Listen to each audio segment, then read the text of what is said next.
Give it up again for our last couple of comics and our hosts. Aren't they funny? So for those of you who don't know me, my name is Yvette Lovstad. My first name is French. My last name is Danish. I'm neither French nor Danish. I'm a Black American and I'm half Filipino, so I like to say I'm a Blasian. But if you want to be genetically correct about it, I'm a Black Pino. Today is my birthday. Thank you. Thank you. I turned 49. Yes. Yeah, you can clap for that, right? Because I look young. Thank you. I look young. You know, people pay to look like me. They go tanning, they do Botox, right? You know? So it's great. But you know what? Here's the thing. I'm honestly really not happy about getting old. Not happy about it. In my 30s and my 40s, I was like, I don't understand why older women can't just go all gracefully. And now I'm like, it's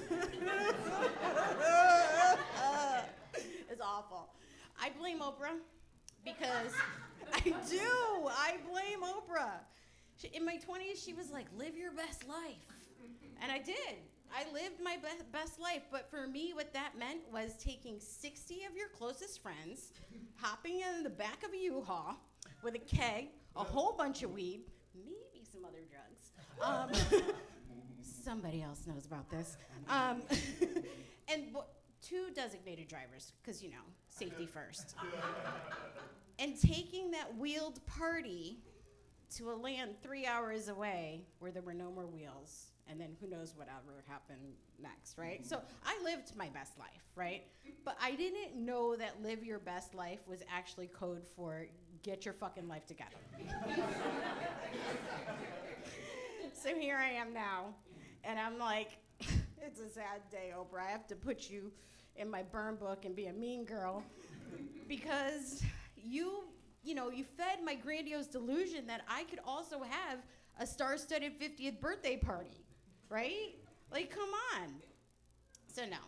But, you know, I'm just going to take the tools that Oprah and Deepak gave me, and I'm just going to breathe and meditate and, you know, just think positive thoughts and just know that a lot can happen in a year. So I'm going to take her out of my burn book until I'm 50. But, yeah. Aging, it's just not fun. I think, honestly, the worst part about aging is trying to learn, like, all the new terminology. Yeah, for real, like, the new slang is just not cool. I'm too old.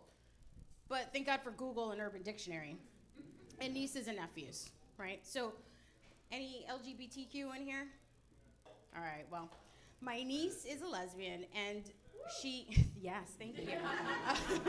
She was telling me about Uhaul lesbians. And I was like, what's that? Do you guys know what that is? See, thank God I'm not the only person. I was just like, what? She's like, oh my God, because I'm supposed to be the cool aunt, but I didn't know what that meant. So she's explaining it to me. What it means is basically when 2 lesbians get together, they move in immediately, and then they have to get the U-Haul to move in together. And I was like, okay. But I have a love-hate relationship with U-Haul. Because, like, in my 20s, you know, I partied in it, but then in my 30s, it was, like, a lot of moving around trying to get my life together because I was trying to live my best life, right? But, yeah, so I was like, no, because I hate U-Haul now. And I was like, no niece of mine is going to be a U-Haul lesbian. I was like, you could be an Enterprise lesbian? You could be a budget lesbian? But you is not gonna be a U-Haul lesbian. So, yeah, that happened. So, yeah, you know, Urban Dictionary, nieces and nephews, but it's all good. A couple of years ago, I had to have a hysterectomy, so, you know, like, with getting old, things happen. My uterus was trying to kill me, so I killed it first. Yeah, so it's not really a bad thing. But, you know, now that I no longer have a uterus, I finally know what it's like to be a white male Republican. Yeah. I don't give a fuck about abortion rights. Too soon? No, that's not true. I have way too much melanin in my skin to not be pro-choice.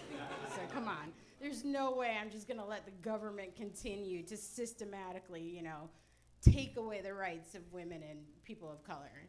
Besides, I'm looking out here and I see a couple of fuckboys that could have been aborted.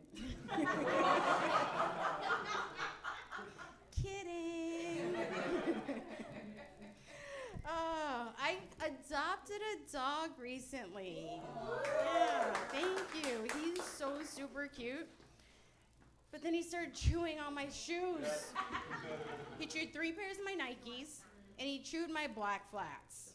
Women, y'all know, because every single woman has a pair of black flats and black heels, right? It was the worst.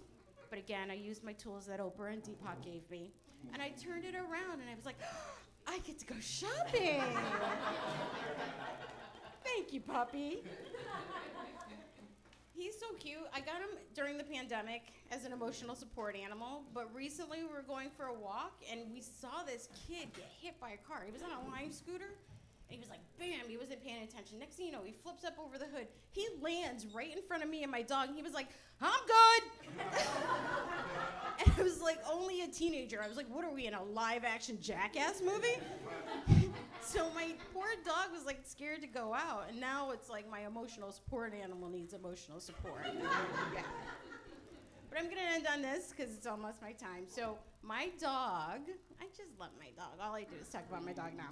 But I realized though, I saw this old woman walking around with her old dog, and I was like, oh no, that's gonna be me and Jakey in a couple of years. Right? And he was like all decrepit, and he was like, and I was like, oh, I didn't adopt a dog, I adopted trauma in 12 years. That's my time, you guys. Thank you so much.